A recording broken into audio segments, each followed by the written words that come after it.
It's your mask. It's my mask. It's your mask. You can wear it. Oh my god, I can't even Make like. sure I it's feel not like I'm Batman. I couldn't turn the fucking. Yeah. Dude, the chin is like. cowl. Dude, like my chin was like in line with the actual chin with the mask. So like it's just like that. I'm like, I barely have movement. I don't see anything in the mask. It says we're live. Live? Let me do a quick check. Yeah, we're live. Okay. Oh yeah, we are. You ready? I'm never ready, but hi. All right, perfect. All right, 3, 2, 1. Greetings and salutations and happy Halloween, everyone. This is Josh from BatYard's Finest.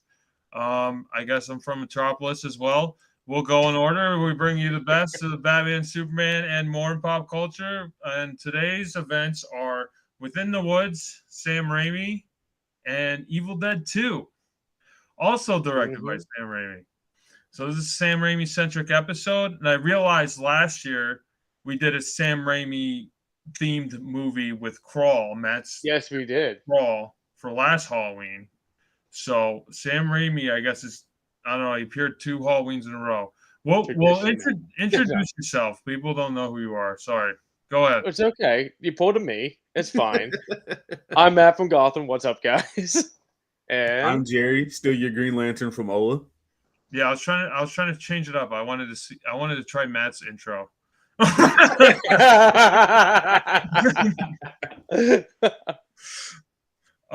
So this is a segment of the show. BSBS stands for BS. Batman, Superman. It's like basically news, comic book information, movies that we watched. We're probably just going to talk about Halloween, like previous Halloween events this year, and just get into the main topics. Unless you guys have some news or anything you want to bring up. I have a fucking cool ass alligator video I saw earlier today. Better than Crawl. Way better than Crawl. This alligator's name is Darth Gator, and he literally comes from the little pool in his enclosure whenever someone plays the Imperial March. Oh, that video. Yes, I've seen it. Yes. Is he trained or do they overlay the he plays it. He just plays it, and the gator just comes right out up to his handler. Yeah. Does the handler play an instrument or what? No, he plays the song. He literally plays it. Plays it, like on YouTube. That's pretty wild. And I'm like, that is fucking cool. Is he in Florida? This guy has to be a Floridarian. Probably. Residential Floridian. Yeah, Floridian. Oh God! And if you're lucky, you will find the alligator with the knife in its head, and if you pull that from his head, you become the king of Florida. So there you go. Yeah. There is a alligator that's in Texas that someone stabbed in the head, actually, probably to get away, or they're just a dick. One of the two. Yeah, they're just making memes of alligators, right? Yeah, so it's basically everyone's making the meme with it. It's like pretending it's like the whole thing in Florida. It's great. It's currently in the water right now. It's currently in the alligator that we know of. I don't know if anybody tried to. No, it's in Texas. The actual alligator's in Texas. I found a video of somebody. I don't recall. I forget what the video where the guy in the video said it was. But I just know it's in Texas. But this one guy was like doing this video, and he was like breaking down other species that actually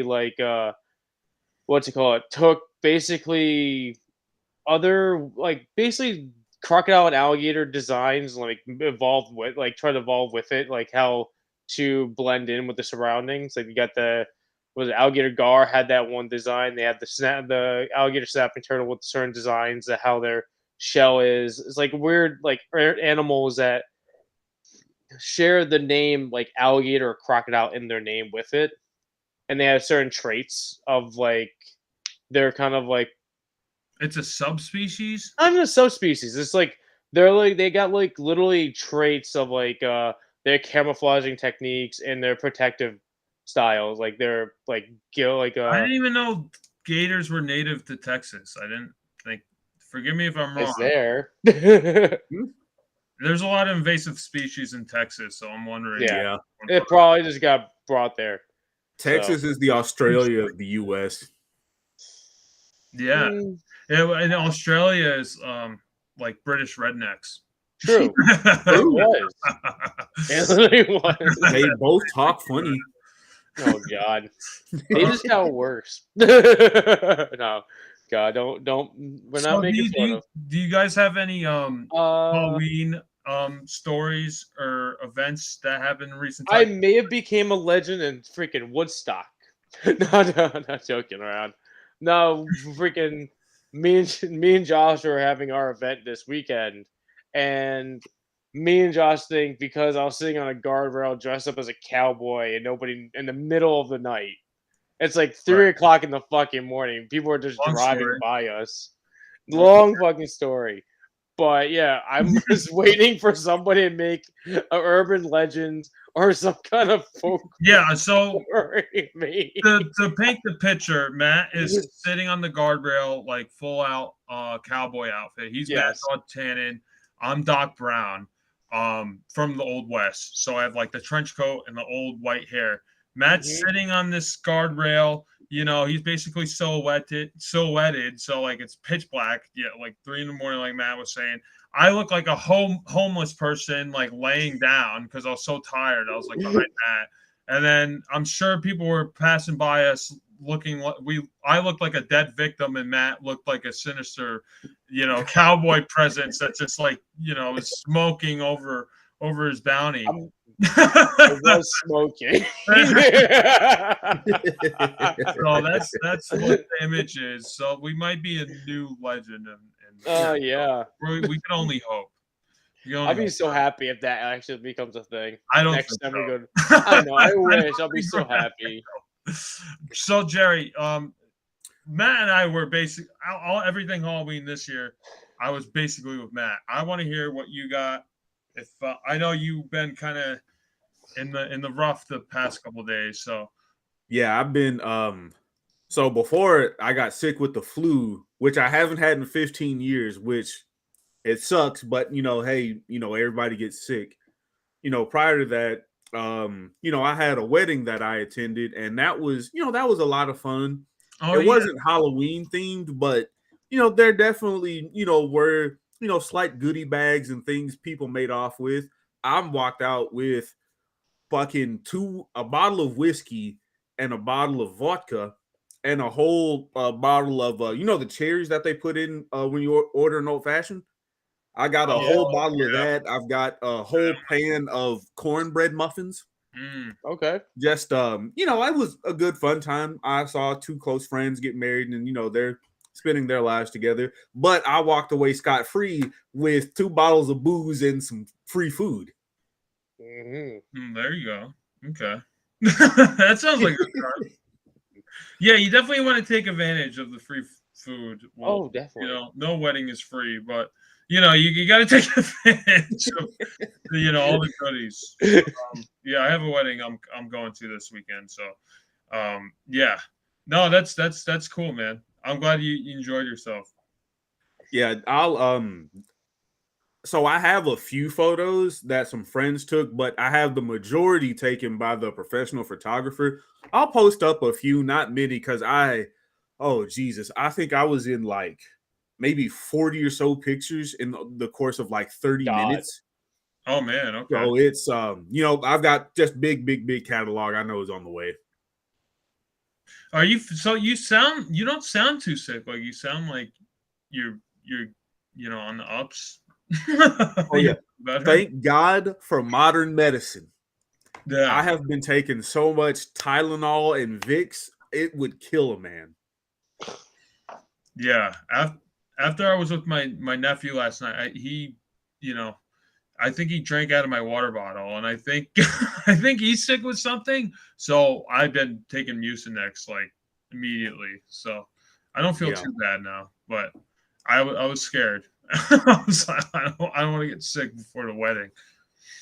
Oh, dude, that was my biggest fear too, because like excuse me, for the first 2 weeks of the month, Crispy can tell you, I had a sinus infection and a cough that wouldn't go away. And I'm like, great, this is the last thing I need. like right when it's down to the wire before I need to start getting all my wedding stuff and grooming done. But luckily, everything cleared up in time just for me to get the flu like 2 days later. I got to schedule get a haircut or something. Like, I got to do all the grooming. Yeah, it was. I'll regale everyone with the story of the wedding, at a later time. This is Halloween. Gotcha. I do have a few like old haunted house stories I've done with some friends. Because I'm not first off, I'm not big into haunted houses. If I want to be scared, I'm not gonna pay somebody. I'm just gonna call my dad and say, "Hey dad, I got some friends that want to be scared. Can you come over here and scare us for free?"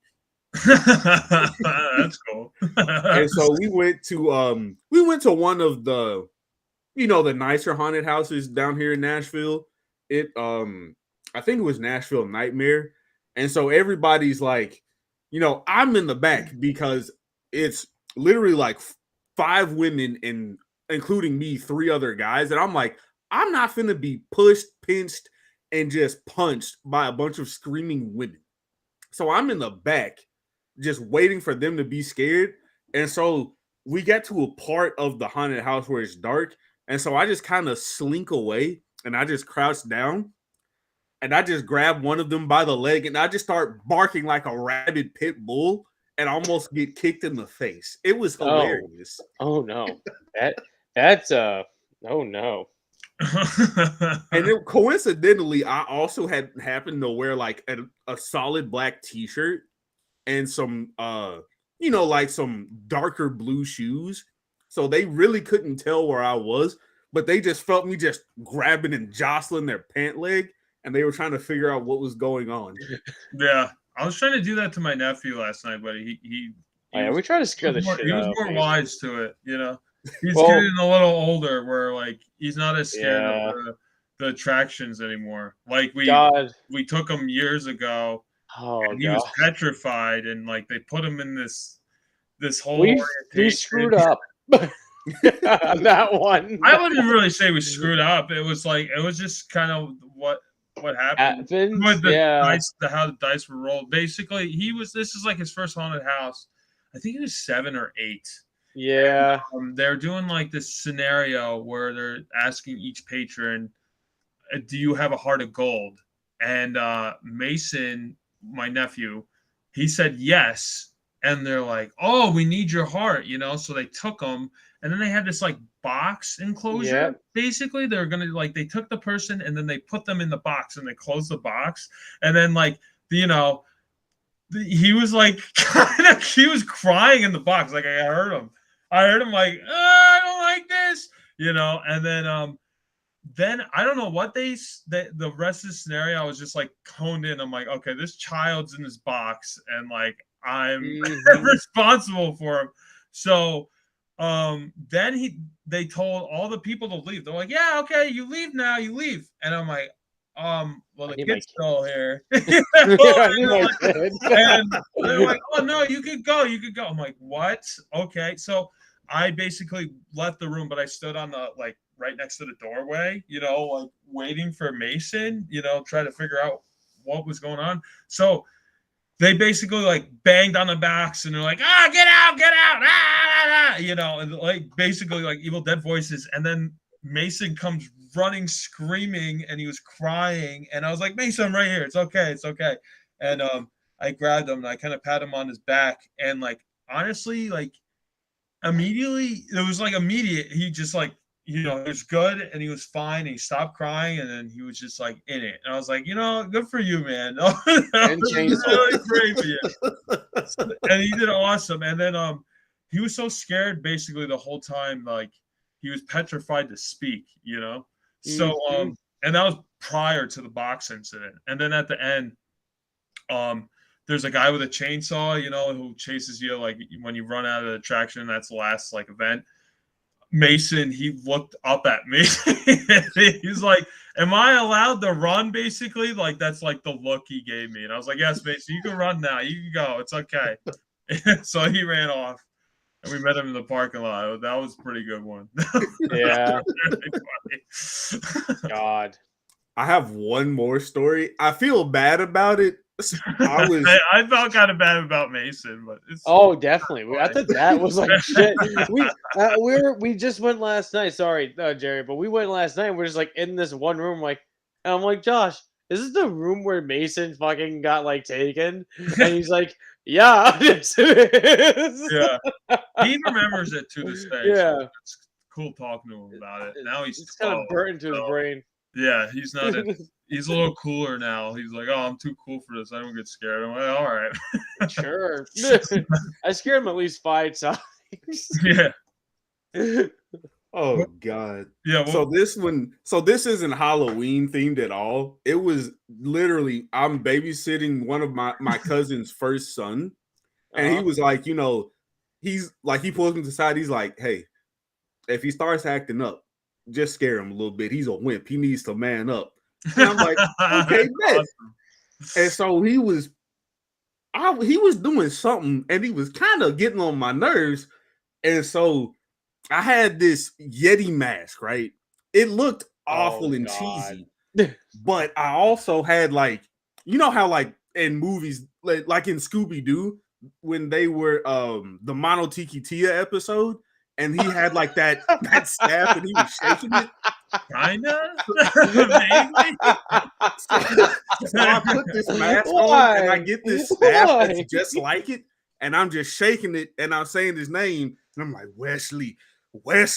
And then I just jump and I just start shaking aggressively and just yelling at him.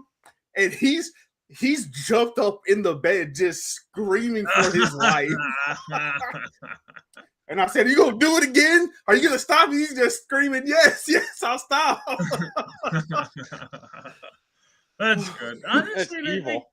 Kids kind of need to be scared, or they can't. They're not able to like access that emotion. They don't know how to deal with that emotion in a real world situation. So like, it's good to get them in, ready. Man, I'll never forget it. He had tears, snot, everything running down his face. I said, "Come, let me clean you up, buddy. We'll go get you some ice cream." And so I let him pick out a pint of ice cream? Yeah, I've done something like that. Did you let him like wear the mask after? Go like, yeah, it's not real. Look. Yeah. I scared him really bad. And the second that he saw like just the fluff of the hair, he was like, no, please. Oh no. He's traumatized. You should ask him about it. Like, have you ever asked him about it? Like after effect, you remember that time where he really got you? I haven't asked him about it again, but I want to just because for him, I know that was so traumatic. I think he should. I think that'll be an interesting conversation. He'll probably laugh about it now. And then he's like, I told his mom, like, he had a little small scare. She's like, "What did you do to my baby?" I'm like, "I didn't do anything. I just was following orders." Oh man, Matt, do you want to tell that story about the headless horseman the first time? The first time we were going there, I'm like chicken shit the whole time, and you and Marty decide to freaking when the chainsaw people showed up, freaking Josh and Marty's like, "This is the mat, get the mat," and they just chase. How old were you, Matt? How old were you? I don't even. Probably like 8. 8 years old. Just getting chased by chainsaw people, not even knowing if they're real people or not. I'm just running, and Marty and Josh are just laughing, and I'm just like, "Why are you laughing at me?" I'm in full fucking sprint. Matt, what are you doing? We can't see it anymore. Did your camera die? No. I accidentally unplugged it. No, for some reason my computer's charger is being stupid. So anyway, I've been playing with it. For context, Matt was petrified this whole event. It was like called the Headless Horseman. And I guess Matt was probably around Mason's age. And Matt was petrified the whole time. He was like pushing us. He was behind us. I was in front, and I was like, "Matt, stop pushing me. You're right behind me." And then we kept going, There we go. and we're in the line, and that's when we saw the chainsaw people, and like we saw how petrified Matt was that we said get the mat to the chainsaw people, and the chainsaw people just like took that and ate it and ran with it, and they're just like, there's two of them. They're chasing Matt through the line. It wasn't even the traction anymore. It was the line. And then Matt was done. Matt just like watched the magic show. There's like 2 more attractions, and Matt was just like shat his pants. And then didn't you have nightmares? Didn't you? No, I don't think I did. I remember. This is what I remember. I remember your mom called my mom and said you had nightmares for like 2 nights. I can't remember. It's been so long, but maybe. But the thing is, after everything was done, we're leaving too. They even would be like, "Get the mat, get the mat," and I'm just like, I'm done with you. Like, leave me alone. It was great. And then Marty too would be like, "Yeah," he's still to this day. You both do. Get the mat.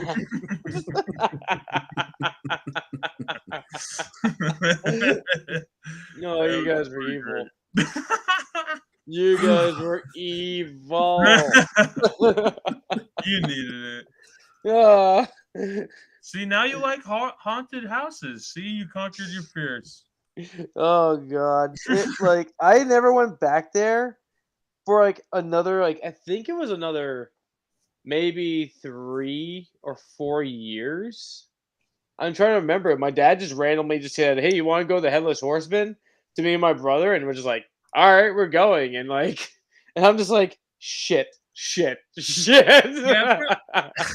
probably like double digits is like when kids aren't as scared of the haunted houses anymore. Well, like it was a neat story though for that one. That was a Tooth Fairy one. Yeah, that wasn't that bad. It was pretty dope. I think I remember that one actually. I think I know what you're talking about. I went that year too. That's cool. Yeah. So we're gonna move on from BSBS to the main events with the short is Within the Woods from 1978. Should I give context first or let you guys actually I'm wait on that? So Matt, would you want to take Within the Woods? Okay, so I'm gonna take it because me and Jerry were talking before, and I'm so happy I'm taking this one because Jerry was like, I have no idea what the fuck's happening. So okay, so this movie is this short is about this couple that go on a little getaway, and they're supposed to have like a picnic and everything, and like their campsite technically is a Native American burial ground, and you're not supposed to desecrate them. You're not supposed to do anything on this property. You're not supposed to do nothing. Has anyone watched Pet Sematary? No, because it didn't exist at that time. So I think the book maybe came out maybe a few years later.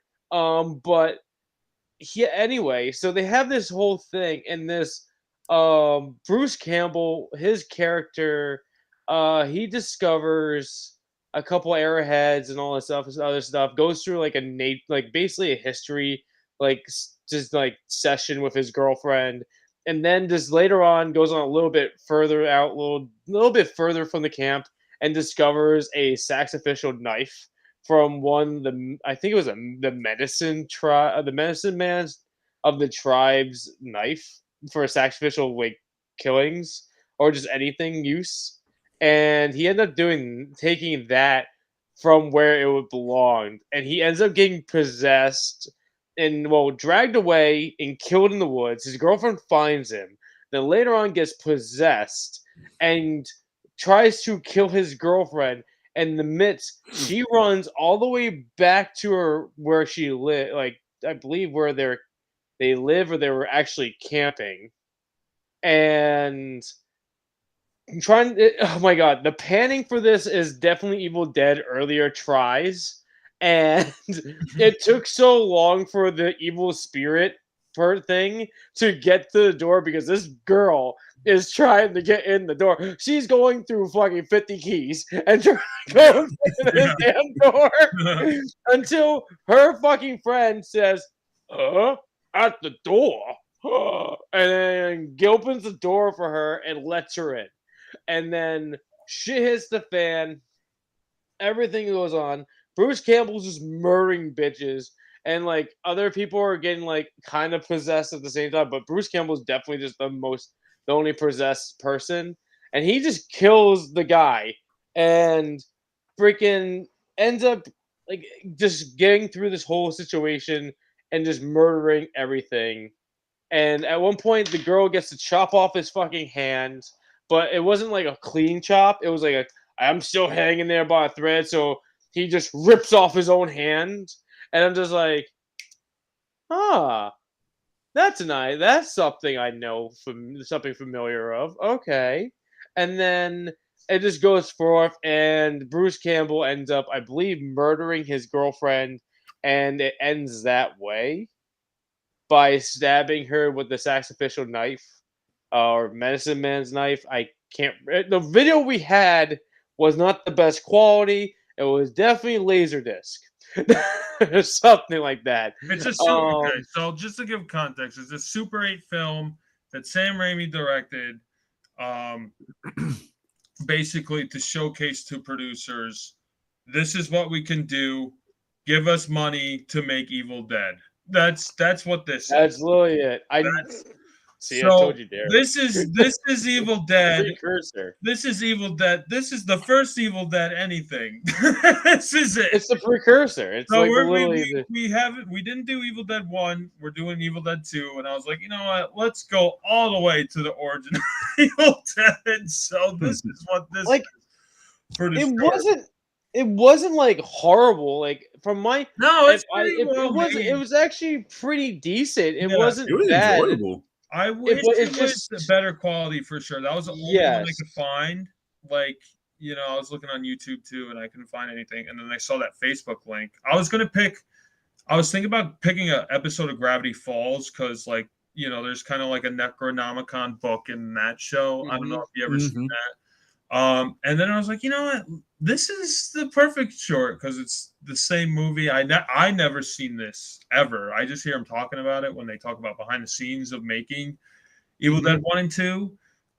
So I'm like, you know what? We're gonna do it. We're gonna watch it, and it's really cool. You know, you see Bruce Campbell. He's wearing the glasses the whole time. Yep. And it's interesting to see the differences. Like, you know, like Matt was saying with the native burial ground instead of like the Necronomicon, like them reading from the book. It's just Bruce Campbell likes Native American artifacts, and he just found like an arrowhead, and then what was the thing? A spear? It was a spearhead. Yeah, the arrowhead. It's like this little small rock, and this one is the arrowhead, and then this longer one's meant for the spears. Yeah. And then later on, he ends up finding the knife. And I'm like, So him and the girl, the main girl in it, they're in the first Evil Dead. Like they're like two of the actors. She plays Ash's sister in Evil Dead, and it's interesting that they're like calling him Bruce. You know, like they his name. Developed the Ash Williams character. It's just, you know, it's just Bruce Campbell, and they're like, all right, your name's Bruce. We'll just have the character be Bruce. And he's not the hero of the story. No, he's I expected him to be the hero and not the villain. So I thought that was pretty interesting. You know, to change it up that way. Yeah, I was expecting it to be that way, but like it just went. I'm like, okay, I can deal it this way. So I think for me, the most interesting thing was that these two idiots decided not only to horribly recreate Pet Sematary, they decided to go on a picnic, roast some fucking weenies without a beverage. That was the first thing that upset me. Yeah. Who eats a fucking pork sandwich like that without a damn drink to wash it down with? So they didn't have the budget for drinks. But it was, and in all seriousness, it was, you know, like I said before, I've only watched the remake of the Evil Dead. So seeing excuse me. So seeing, Evil Dead 2 and then the original short film that kind of, helped get Evil Dead started, I see a lot of the inspirations that they did from the camera work, even to some of the vocal, modulations. I thought it was very, very good. Like we all said, a better quality would definitely have helped. Yeah. But I definitely, for me, well, yes, I would have liked it. Seeing like it was almost like a found footage kind of deal, like yeah, Blair that's Witch. getting creepier, honestly.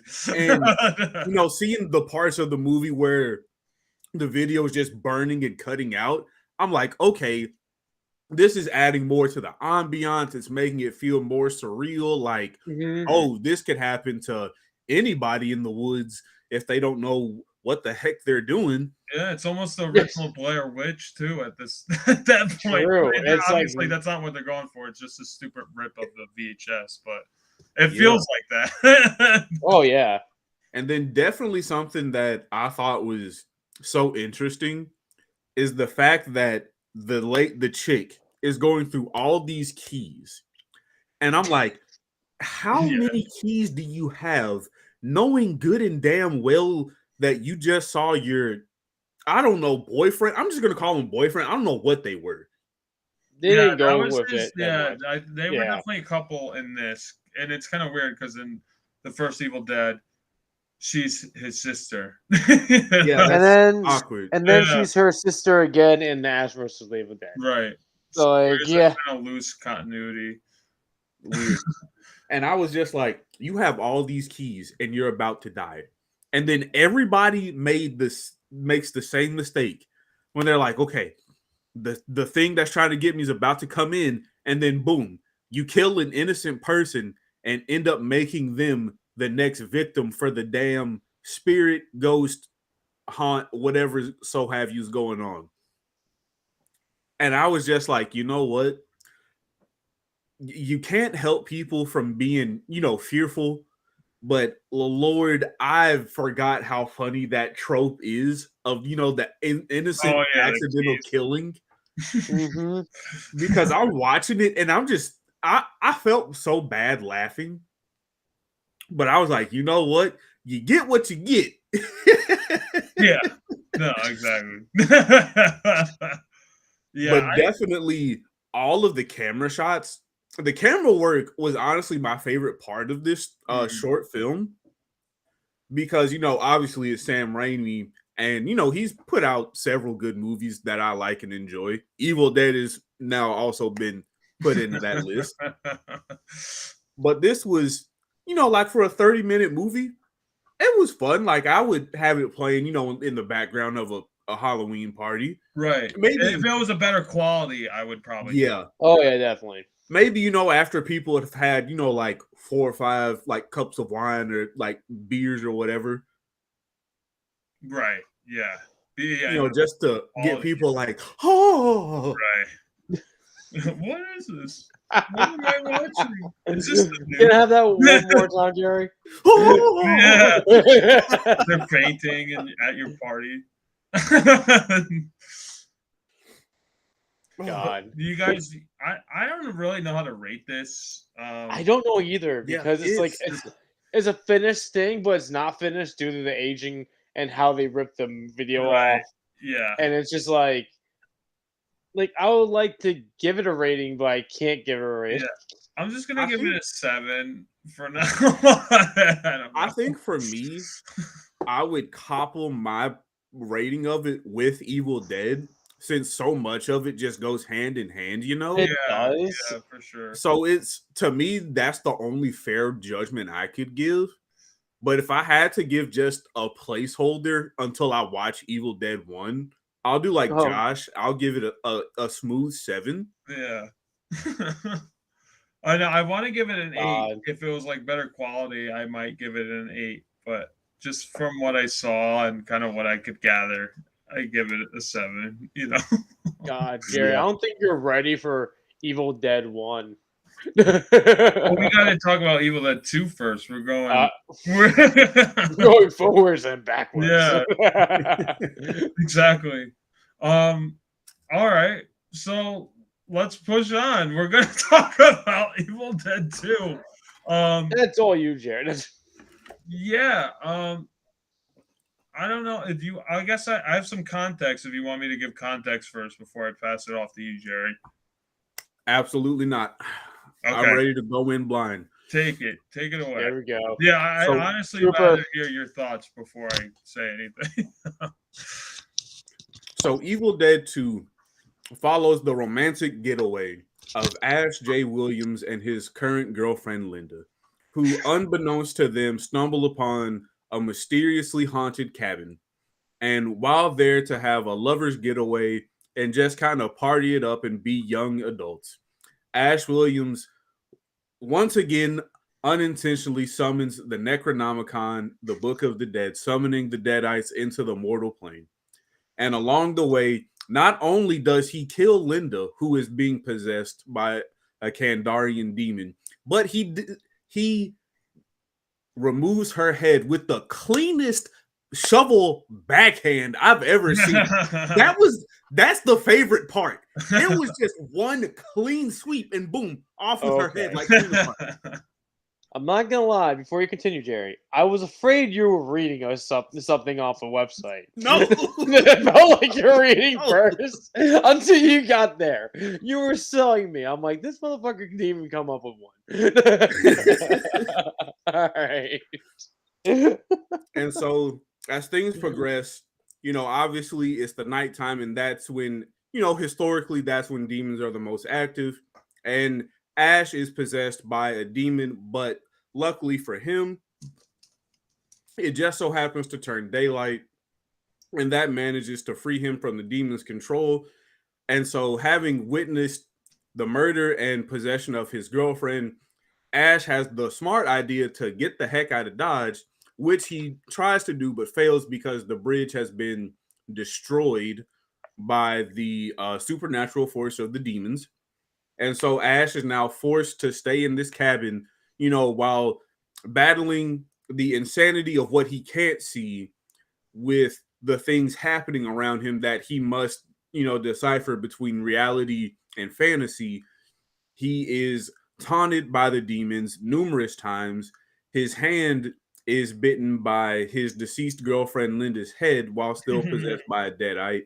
And he loses control of his hand, and like a G, he cuts it off with the chainsaw. Again, that was another favorite scene. And then as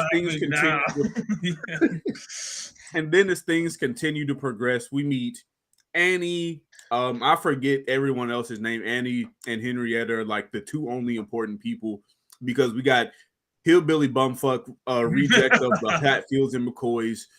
We got Bobby Joe, which is a weird name for a woman, but it's the country, and I've heard some very country names, so I can't say anything. And as they begin making their way back to her father's cabin, they learn that, the bridge is out, but there's a mysterious trail that leads back to the cabin. And when they get there, they find Ash bloodied, hysterically laughing, and just what would seem like he's got several gears and screws loose upstairs. And so they push him down in the basement, and they find Annie's father's tape recordings talking about the Necronomicon and the fact that he has brought evil into the world, and his wife Henrietta was possessed, and he couldn't bring himself to dismember her corpse, so he just pushed her into the basement and left her there. And once again, as things progress, Ash is possessed by a demon once more, but he sees Linda's necklace and regains his composure and humanity, and musters the strength once again through the sacrifice of Annie to not only fend off the Deadites, but he gets thrown back in time to what looks like 1300 AD, if I'm correct. Or it's some medieval times. It's somewhere in there. I'm just gonna say that as a placeholder. And the people revere him as the hero who fell from the skies and the champion to fight the Deadites. Okay, now you gotta watch the Army of Darkness. We're gonna go back Well, no, I don't know. Let's talk about Evil Dead 2 first, Matt. You're getting ahead of everything. I know, but we Harry, end that off was in a medieval beautiful times. That's where synopsis. we're That really going summed now. That really summed up the whole movie. Just for introduction, this is my favorite out of the franchise. So this is how I started. I started with Evil Dead 2. My brother was like, Josh, you got to watch this movie. I was probably like 13. I was like the perfect age. And I was like, what the fuck is this movie? This is amazing. He wouldn't shut up And then about it. and then there was like the horror and the comedy elements, like how it's like blended together. It's like a fun It's so house. perfect. Yeah, it's like it's you're on for the seamless. ride. You just keep going, you know. And Bruce Campbell is a slapstick comedy physical fucking great. genius. Like he is amazing. Perfect. Yeah, like Fucking when he slapping himself with the fucking plates and just flipping himself on the fucking floor. Yes. And shit. yeah, they like It's have just- they have like Three Stooges elements, like actual horror elements, like combined into one thing, and you don't know what you're gonna get. Is it gonna be scary, like in this scene, or like the scary, like in this moment, or is it gonna be funny in this moment? It's like brings you back and forth, like how you would react, like during a haunted house, like attraction, basically. And God, there's so many different artistic elements, you know, like the camera angles and the shots, and like the different rigs that they used, and the blood effects, and like the puppet animatronics for the puppets. Yeah, the animatronics, just fantastic. For even just like one shot, they would use like a different form of special effects, like just for one thing. And you wouldn't even think of, like, they're so detailed. It's so detailed oriented, but it's not like not for continuity, just more like what effect is being used. You know, like in one sequence it could be stop motion to puppetry to like they had, you know, animatronics, like Matt was saying, miniatures. They basically threw every trick in the book that they had at their disposal at that time. Matte paintings. I love the matte paintings and like how they incorporate that. What's it called? You saying stop motion. When the girlfriend comes back to life. I forgot how disturbing that is. Yeah, that part, thing. Like that made my skin crawl. I'm like, oh God. It's definitely disturbing. But when she flies away with that scream, then you lose it. Then I'm laughing my ass off with that. Like, it's like, what the fuck? And then you're laughing, and then immediately after, boom, she's like attacking Ash, like right after, and you're like, immediately, what the fuck? You know, what is going on? I don't know how you guys felt about it, but it reminded me of, you know, a lot of the horror reminded me of Night of the Living Dead from, 1968. Like, when the horror was just really there and it was the center point. I was like, man, this just takes me back, especially, with all the makeup, the effects. Yeah. And then especially with how, when Ash was fighting Henrietta toward the end, and you could see like, oh, he's really like, okay, the animatronics here, so I have to make it look from this downward angle that I'm really punching and fighting, this animatronic. I was like, they put a lot of deep thought into this process, and I appreciate like all the small details. I wouldn't change a thing. No, God! So he's fighting stop motion puppets, and he's fighting like an actual person in a rig, and then they have actual like hand puppets for the same creature. It's crazy. There's a lot going on for it. Yeah. Josh, correct me if I'm wrong. Wasn't it Sam Raimi's brother inside Henrietta's costume? Yeah, it was Sam Raimi's brother. So like Ted Raimi, like he basically put him through hell. Like he was like hanging from rigs upside down, and then you could see there's one shot where he's looking at Bruce Campbell like he's gonna attack him, and there's like a pool of sweat coming out from the ear hole. Yeah. And that's his actual sweat. That's how hot it was on set. They build this interior of the cabin in a high school, and I guess it was like super hot and humid in there. And Ted Raimi in this full out suit. There's like none of his skin was exposed. It was a full suit. of Henrietta. It's And, basically using Godzilla costume. it's just a stream of sweat coming out of his ear. It's so gross. You would think it's an effect because out of all the blood effects. It's gross. It's already gross. No. Yeah, it's just like a gag reel or something. Like part of this what they have. But no, it's just like his actual putrid sweat coming out, and it just adds to the movie. The real real stuff to it. God. And like that's another one thing I like to point at, like that fight, they end up recalling, like going back to that fight in Ash versus the Evil Dead, and they do the whole same shit like set up like I don't that. even remember that. Okay. That's in the 3rd season. That was in the final season. They go backwards, I believe, to that spot, to that. I think it's in the 3rd season, or it was in 2nd or 3rd season it was in, and they end up going back to it, and Ash has to fight Henrietta again and he thinks I kind of remember that. He believes if he fights her now, that none of the events will happen. Yeah. To have whatever happens. Ash versus Evil Dead is a completely other discussion. I know. And it's cool to have those like parallels, like and plus like that show's pretty authentic to like its true origin and like this. So that's pretty great too. It's really like cool how like the elements of it. And Jerry, it's curious that you were introduced to like the Evil Dead franchise through the video game, and then you see the movie. Like, what is your perspective now, like from the game to the movie? Like before you even watched the movie, like what did you think of Evil Dead then versus now? So my first introduction to Evil Dead was the 2013 remake.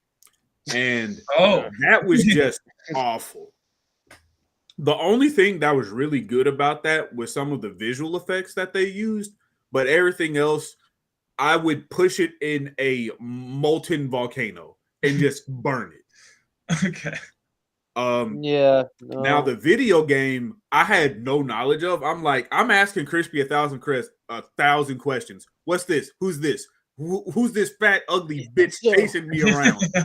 Henrietta. That was Henrietta. Yeah. And the funny thing is, Jerry just kept on asking, "Why are you a knight from the freaking like the medieval times to me?" And I'm like, "Yeah, you haven't seen Army of Darkness yet." So I literally had nothing but questions. And now that I've watched the movie, a lot of the things from the game make sense. Like, the trap with Ash's hand, why only Ash can use the chainsaw, and a bunch of other things. I'm like, okay, now this makes sense. And, it's giving me another layer of enjoyment to the game because I thought the game was fun already. Excuse me. So now it's just like another piece of the puzzle I was missing, just helping me get a completed picture. And honestly, it's having this knowledge to go with what I've already experienced. It's a very fulfilling thing to witness. Because Matt can tell you, I didn't have any idea what was going on when we were playing. And I was like, I'm going to play as Ash Williams. He's like, there can only be one. I'm like, no, there's another one. He's like, oh, you're going to play as young Ash Williams. I'm like, I guess so. Yeah, there's so many different Ash Williams. I'm like, in that game, it's like, you got, Old Man Ash, you have Ash from the first Ash, and then you got Ash from Evil Dead 2, then you have Ash from Army of Darkness. So you have at least 4 Ashes you can play as. And I'm just like, we can't have a billion Ashes. And I'm like, because at that point, I think we had Jimmy was playing as an Ash, you were playing as an Ash, Steve was trying to play as an Ash. Now it was the only Henry. So I was like, all right, this is how it's going to flow. Yeah. Well, there's not too many characters you could play as. Like, would you want to play as Jake? The guy who yells Bobby Joe? No, you don't. No. We ended I up have also strong words about that fucking hillbilly and Bobby Joe. Yeah, go ahead. First off, Why the fuck are they scamming these people out of $100 to go to their death? They deserved to die. That's the first thing. I'm not gonna lie, they didn't know probably what's Yeah, going they didn't know on. about the haunted. They didn't know about the hauntedness. Yeah. If I saw that bridge just look like it was exploded some kind of way, I would have said, no, don't go back. You see this damage? There's no telling what's going on the other side. Like, I would use fucking common sense. But Jerry, And then that's that's logic. That's not actual thinking. They weren't thinking. They're like, I'm getting $100. Hatfield McCoy reject, when he took that double barrel shotgun and said, we're going, give me them papers. And he threw them in the fucking cellar with Henrietta and was like, now we're going outside and we're going to look for Bobby Joe. Yeah, and he literally just invited the demon, like, okay, here we are. Hammer me. Hammer me. That's what he was doing. Bobby He just Joe! openly said, I want to die. Take me now. I love that too, but like it psychs out the audience because you think the entity, it's coming, it's closer and closer and closer to Jake while he's yelling Bobby Joe. And you think it's going to possess him. And then you're like, oh, and it dissipates. And then you're like, oh, nothing happened. And Jake's fine.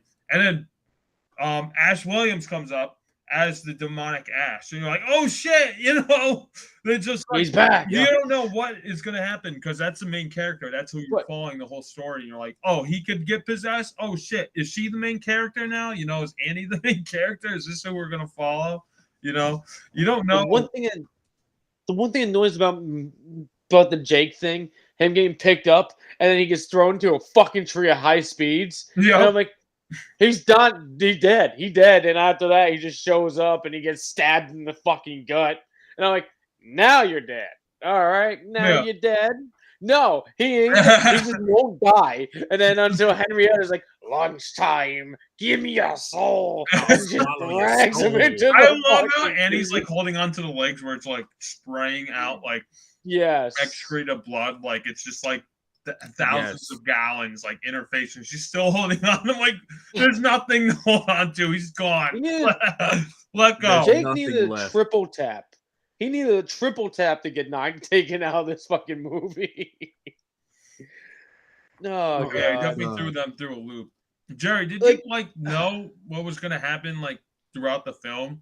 Like, I had some gut feelings what was going to happen. I definitely expected Annie to make it toward the end, for like one last push, because obviously she's the only person that could have translated. So I knew she was going to be important.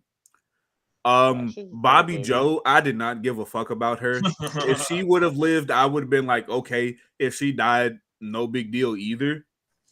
Honestly, I was expecting to see, maybe a few more Deadites, make returns as, like voices to taunt everyone, or even seeing somebody try to bring back Jake's dead body as just like a torso with like a face in the middle of it.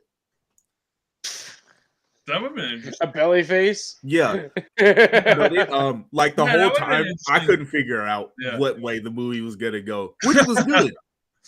Yeah, no, it definitely keeps you guessing. Like you don't expect, his girlfriend to be dancing and fly away and then come back and try to eat Ash.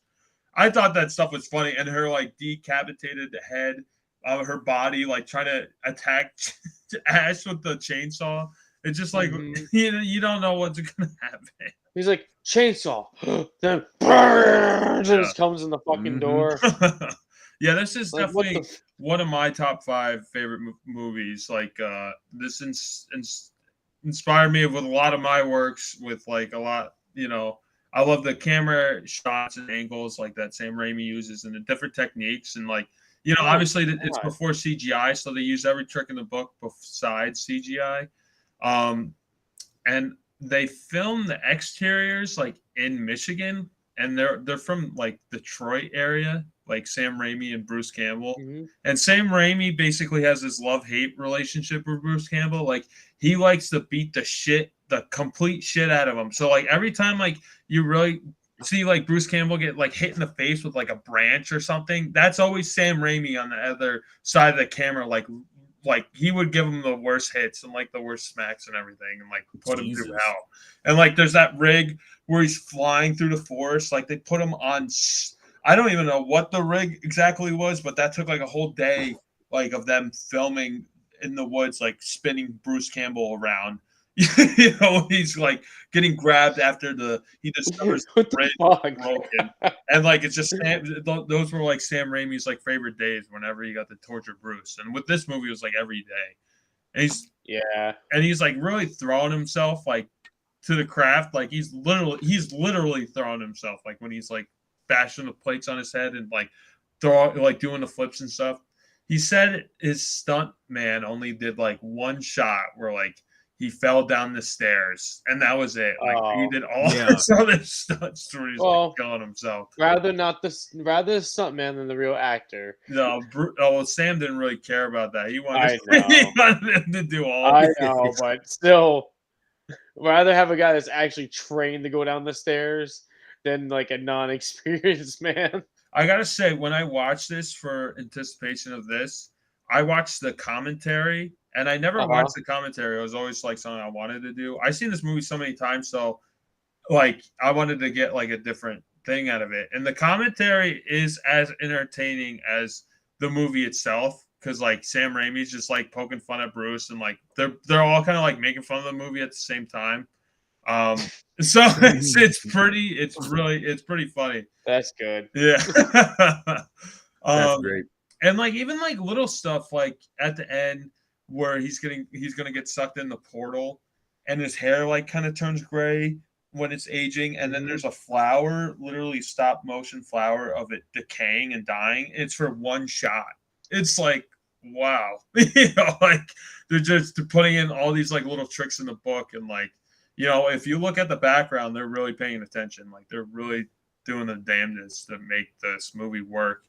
And from the first movie, there's no continuity from the first movie. This is basically the remake of the first movie, but they just made it like more wacky. The first movie was basically them trying to get their foot in the door, and like, you know, horror is like a cheap option to do that with you know, media, especially back then. And then I guess their second film, Sam Raimi's second film, was like Crime Wave, and Bruce Campbell was supposed to be the main star of it, and studio meddled with it, and then Bruce Campbell became like a supporting role, and then they kept like fucking with the editing, and then it didn't do so great at the box office, so they thought their career was over. So they're like, oh shit, what do we do? Well, we still have Evil Dead. Oh wait, we don't have the rights to our own movie that we made. Oh fuck, what do we do? We bring back Ash. Oh wait, so like he goes back to the cabin. He's that stupid. No, well, we just rework it. The first one didn't happen. It's its own thing. So like it's basically like a reimagining of the first movie, with like Bruce Campbell being like the catalyst of like, you know, this is kind of what starts the franchise. And you know, I like don't really notice until like, you know, watching it recent years, like the chainsaw doesn't come into effect, like him having the chainsaw on his hand, until like the last third of the movie, you know? Yeah. No. It seems like in my head, it felt like it like was like halfway through. Forever. It's like, yeah, but it's like way later, you know, when he's fending off from Henrietta.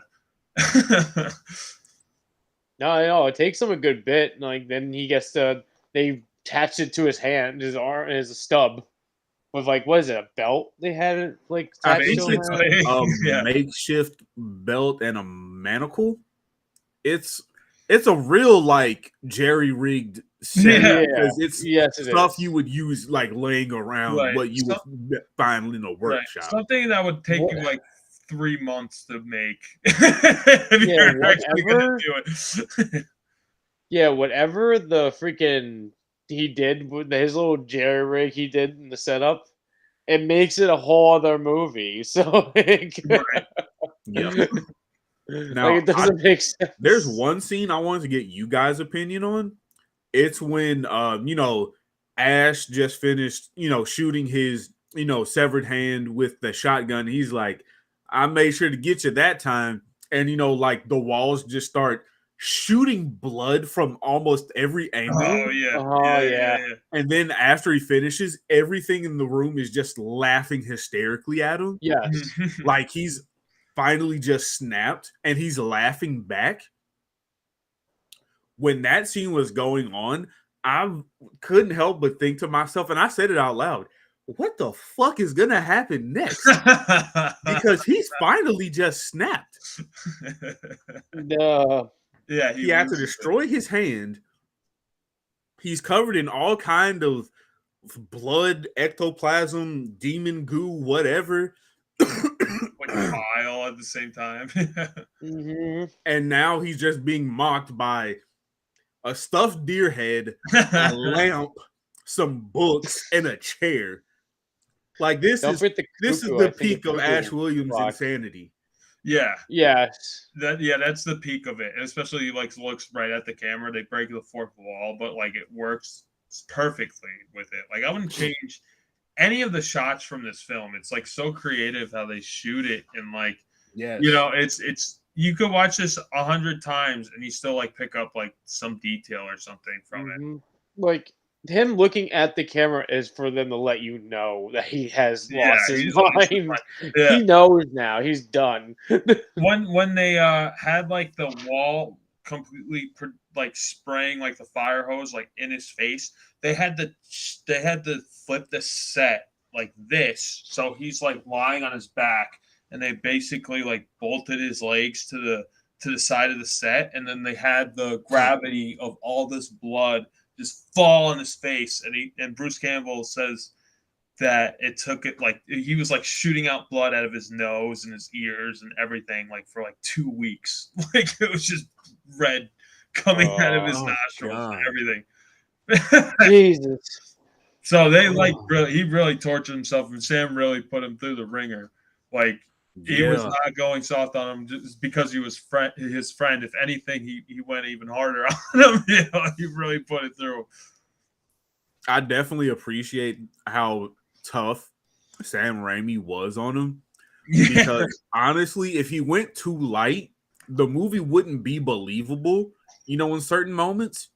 Because you can look and see Bruce Campbell is like, I gotta do this again. One more time. Yeah. And you can, some scenes you can tell he's exhausted. Like, I was gonna say you can see the exhaustion, frustration. But he was just ready to be done. But that builds the movie though, because he's going through it. Character, It's his character's like, I'm over this fucking house. I didn't want to leave. But no, outside won't let me leave. But inside won't let me leave. Why can't I leave? Yeah. A lot of like techniques too, like remind me of different movies, like in a good way. Like the ending where he's getting sucked in the portal, like reminds me of The Wizard of Oz with the tornado. Kind of like more a chaotic Wizard of Oz sequence. And then when he's like yelling from the bridge, where he's like they like put him in like the matte painting scenario where it's obviously like an artist like painted the background. That reminded me of a technique that they would do in the original King Kong, where like to project the actor like in front of like the set that they made or painted. And I love there's like that, and then the sunrise, and then it's obviously a painting, but like it really works for the movie. And I wish films kind of still did that. They had that. It gives it more of a dreamlike quality, like a nightmarish feel to it, where it's not like a real sky. It's like, oh, we're somewhere else. We're in a different alternate reality, and it works because like whatever the demon is, you never see it. It just keeps going, and it's never ending. True. Oh yeah, Jerry. The hand's never dead, buddy. The hand's never dead. Because he shot that hand so many times, and that hand never went down. That hand has been stabbed, shot, drowned. It's been through the ringer so much. It's still kicking until the, what's it called? The TV show he got, Ash vs. Evil Dead. Well, it's at the end of the film, like it stabs Annie. Yeah, that too. But like it makes it all the way up to that damn fucking TV show. That thing just doesn't want to die. Jeez. Yeah. Yeah, I think it gets it tries to do some evil fucking fucking regrow an evil ash thing. I think I'm trying to remember that season. It's been so long. No, it I did. didn't even watch it. Yeah. So Did yeah, it? at the end of the movie, Um, that's when it's kind of revealed that it's still alive. It stabs Annie in the back, and you just think like they're about to get away with it, and then she doesn't read like the last word of the passage, so it's just like the portal sucks everything in, including him and the classic and the Oldsmobile that's in all Sam Raimi's movies, and that gets destroyed at the end of it. Yeah, and in the stop motion too, like that stop motion creature, that bat creature at the end when he's in medieval times. It reminds me of a Ray Harryhausen like creature effect, like something from like Jason the Argonauts or what's that movie? The one in the 80s. Which one? With this Kraken. The one. Clash of Titans? Yeah, Clash of Titans. Yeah. Yeah. It reminds me of like those bat creatures in that. So like it has like all these different elements from like all these other movies too, and it's its own like chaotic Sam Raimi concoction. Like there's like Three Stooges, like all these other things, and you could just see what his inspirations were. But at the same time, it's his own original movie. It's his own style for sure. Oh yeah, he definitely tweaked and took he took things in and tweaked them and made them his own thing. Yeah, he added his own flair to things that inspired him. Yeah, 100%. Excuse me. Oh God! And at the end of the movie, where like that one night is like, "Hail the hero from the skies who come to save us from the Deadites." That's Sam Raimi when he takes off the helmet, like the face. And I was like, I never knew that. Every time I watch it, I didn't know that until honestly, when that scene happened, it reminded me of Monty Python and the Quest for the Holy Grail. Yeah, it does. It has that feel, but honestly, that doesn't take away from it because this whole movie and franchise is wacky. Like it does. Like I could see those two worlds melding. It's like, all right. That's fine. This movie doesn't take itself too seriously. That's on the other side of the hill. You don't see that side. That's I mean, on the other side. It's like the wacky bullshit sunny side, and like this is the dark, scary shit funny side. So Jerry, I have a question for you. Yes. Where is Morristown, Tennessee? Like how close? Like that's probably north of you, right? I looked it up a long time ago. I'd have to look again. Okay. Because I know it's. I didn't know if that would ring any bells. That's where they filmed the first Evil Dead. They have like I guess the cabin's still there, but like it's really in the boonies. And like I guess if you try to go about there, 3.5 hours. Yeah. If you try to go there, because the person who owns the place will try to shoot you with a shotgun, like for trespassing. So. Don't visit the original Evil Dead cabin, and I think the one from the second film. I think it's a similar situation. So, yeah, because we took the time to me and some friends. We took time to look up, a bunch of famous movie scenes and things that happened here. Because I think a couple of scenes are from Blair Witch. Well, I know the original Blair Witch Project happened here. Obviously, Evil Dead in Morristown. We got a lot of things you wouldn't expect. Oh yeah, and it was just when you start going down a list, you're like, wow, yeah, I'm never going to these places because they're in the middle of fucking hillbilly land. Right. It's those banjos get louder the minute you get close. It's cheaper to film there. Oh god, yeah. That's the scenarios that they were in. They were like filming in like back country, so like they were basically face to face with some of these interactions with some of these hunters and people. Yeah, it can be scary. because there's still I'm not gonna get too much into it, but there's still some rough parts of Tennessee, I'm depending sure. on how country you get. Right. That's yeah. Yeah. I feel like that's like anywhere nowadays. Yeah. So do you guys have final thoughts on Evil Dead 2? I'll go ahead and take it away. It actually seeing what Evil Dead is supposed to be instead of I don't even want to mention the 2013 one because this is vastly superior in every way, and Evil Dead 2 just appealed to everything I like in a movie.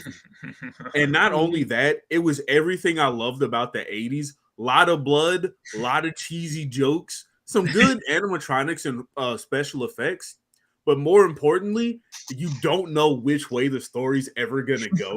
No matter how much your gut's telling you, like, oh, this will happen. Don't worry. And definitely, I appreciate Josh for recommending this. I'm going to give it, for me, this is a 10 out of 10.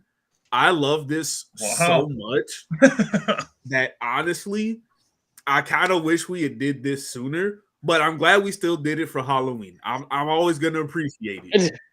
Yeah, this has been in the books, like in the works for a while.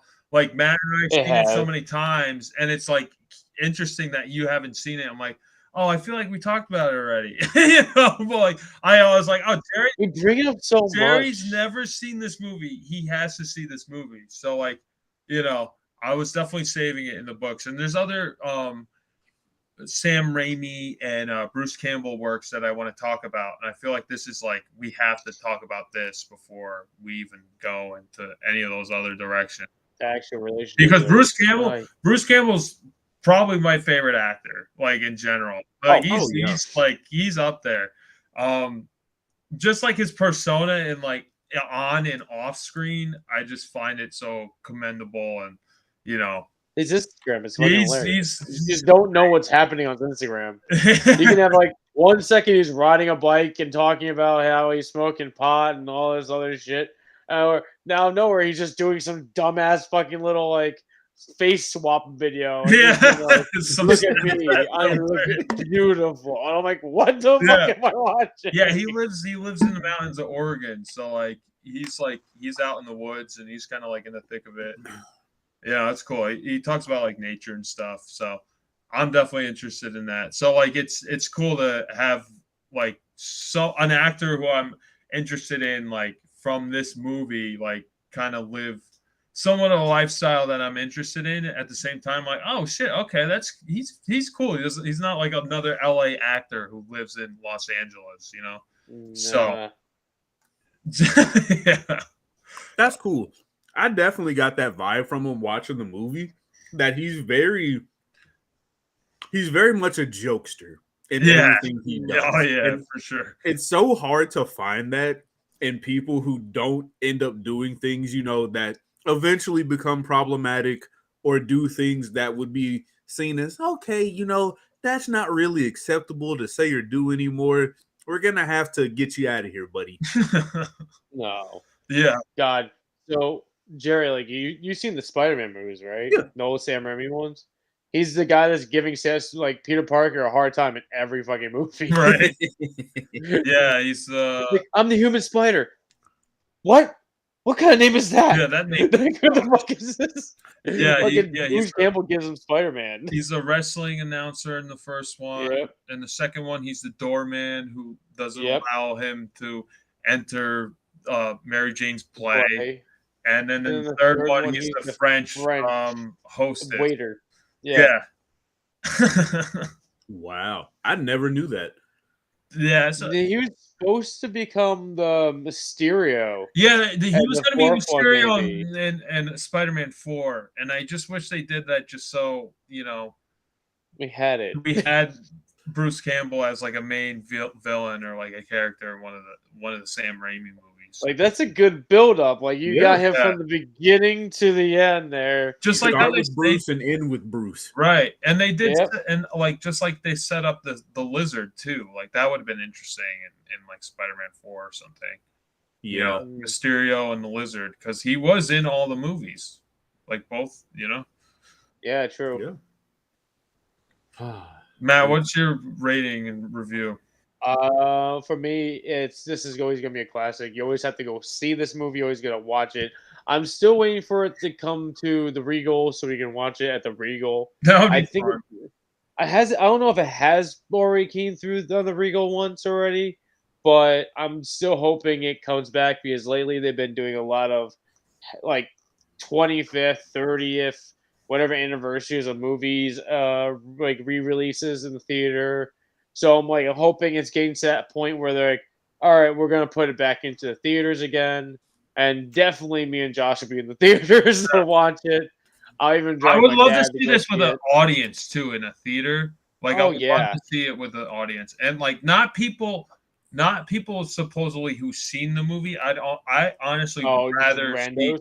I would rather see the movie with people who've never seen the movie. I want to hear their general reactions. Like honestly, I wish I was there to watch this movie with Jerry. Like Same here, actually. I would get sick to watch this movie. because It was. I'm with you. telling you, I was laughing so hard, I was crying. Like it is I was, kind of funny. Yeah, it's hilarious. yeah. Like God, but I would definitely give this a 10. I was introduced to this franchise with Army of Darkness first because of my dad, because we had that DVD laying around. But he would tell me about the other ones, but then Josh came along with you had to watch Evil Dead 2.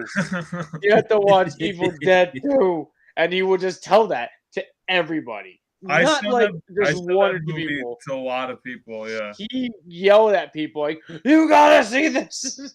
I showed it to like basically whatever friend came over, like who was willing to watch it, because Yep. that's part of the fun too, is seeing other people's reactions to it. Like one of my friends was saying, like for the POV shot for the shaky cam stuff, where it's like it's going through the cabin, the doors are falling down. He's like, oh, that's a guy on a dirt bike, you know, driving around. I just thought it was funny. And then I guess that's how they execute one of the scenes is like that shot when he's driving through the cabin. Sam Raimi was driving a motorcycle or something. Oh my god. So like he wasn't even wrong, you know, when he said that. I thought it was just a funny joke, but then that actually happened. So it's cool watching it with other people and like just seeing their reactions. This is a great movie to show other people, and then you kind of get more out of the movie, you know, out of their reaction. So like it's one of those films you definitely want to show people. God. I guess I give this a 10 because like how much it inspired me. If I was gonna be like objectively like gonna rate it, I guess I'd give it a 9. But me personally, I give it a 10. Oh my So god. do with that as you will. Okay. So next pick is supposed to be Matt, but he declined because of some reason. So Jerry is going to take it away for the choices of next week. This is also something I've had sitting in the back burner for a little while. It's going to be anime themed, Josh, but it's only one episode you have to watch and a movie. Okay. Is So the for the movie short, anime too? Yeah, the movie's going to be an anime. Okay. I'm prepared. So the short that I'm going to have everyone watch is Cyberpunk Edge Runners, episode 1. Okay. I at least heard of that. You son of a bitch. And for the movie, I'm going to have everyone watch Akira on Hulu. Okay. It'll make Okay, sense why I picked those two when you watch it. I heard good things about Akira. I heard good reviews about Cyberpunk for was it Edge Runner? I want you to watch that with your dad because I know that's right up his alley. You've been hounding me to watch this. Yeah, now I'm forcing you. So long. I know. So bullshit. I got work that day, so no. All right. What? God. Listen, I have work that day, so no. You're a cheater. God. No, he's been if you don't want to be spoiled for Cyberpunk episode 1. Episode 1, the pilot, or Akia? Yeah. Akira. No. Akia? Yeah, or that one. Be sure to watch it before next episode. All right, so 3, 2, 1. This is Josh from BatYard Productions sending you off up and away. Till next BatYard's Finest episode. And then Superman's pal Matt. This is Jerry guiding you all with Green Lantern's light. And we're becoming super pals, one episode at a time. Yes. All right. Happy Halloween, everyone. Happy Goodbye. Halloween.